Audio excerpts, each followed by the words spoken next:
시청자 여러분 안녕하십니까? 코코 아저씨입니다. 오늘은 일본의 고대 역사에 대한 이야기를 해볼까 합니다. 학자도 아니고 개인적으로 생각하고 해석해서 올리는 내용이니 편안하게 봐주셨으면 합니다. 시청자분들도 궁금하실 텐데요. 과연 일본 왕가가 정말 백제계인지 말이죠.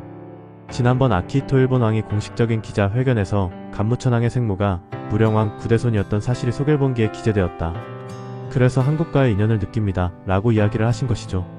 아주 오랜 옛날부터 고구려, 백제, 신라 삼국시대에도 배를 타고 일본에 많은 한국인들이 왕래를 했었다고 합니다. 일본에서는 이러한 사람들을 도레인이라고 불렀다고 하죠. 백제는 660년에 멸망하였으며 멸망하기 이전에 많은 백제 왕족과 귀족들이 일본으로 건너갔습니다. 특히 백제 멸망 이후에는 부여용, 부여풍 등 의자왕의 자손과 귀족들이 일본으로 많이 피신하였기 때문입니다. 한편 일본에서는 약 100년 동안 소가시가 강력한 권력을 행사하던 시기가 있었습니다. 백제가 신라와 당나라의 연합군에 의해 멸망할 무렵 일본에서는 제33대 스이코 일왕이 즉위하게 됩니다. 그녀는 일본 최초의 여제로 소가노 우마코의 지원을 받아 왕위에 올랐던 왕이었습니다. 하지만 스이코 일왕이 서거한 후 후계 문제로 혼란이 발생했었던 것이죠. 결국 제34대 조메이 천왕이 즉위하게 됩니다.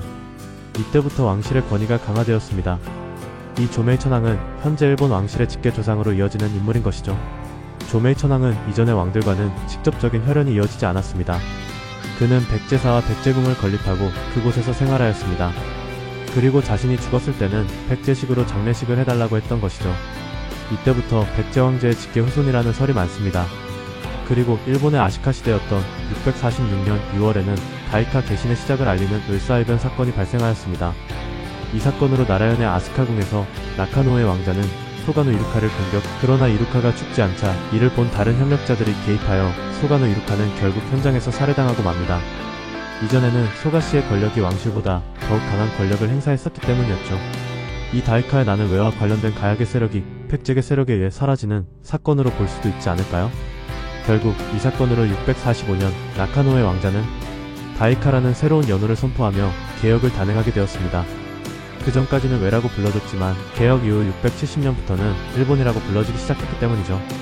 일본서기에는 이튼지 나카노의 왕자 부여풍이 백제 사람이다 라고 외친 것이죠. 이 구절이 일본서기에 그대로 남아있는데도 일본 학자들은 이 부분을 여전히 해석하지 않습니다.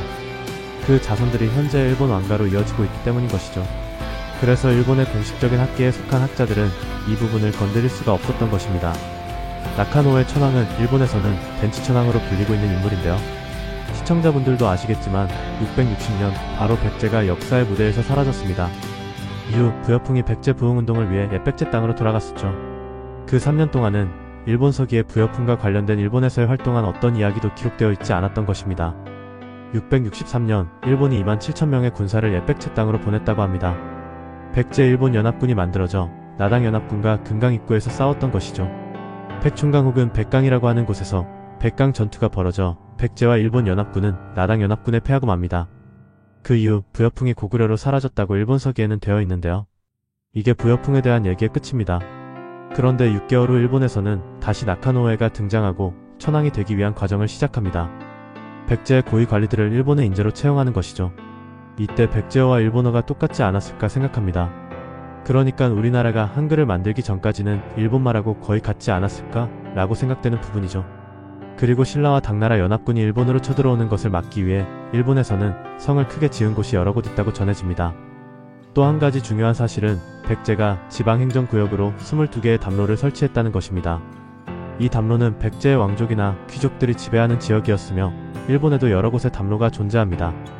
예를 들어 효교현의 아와지시마, 도쿄 황궁 부근 칸다 지역에도 담로마을이라는 지명이 있습니다. 그뿐만 아니라 일본 이외에도 여러 지역에 이 담로들이 있었던 것이죠.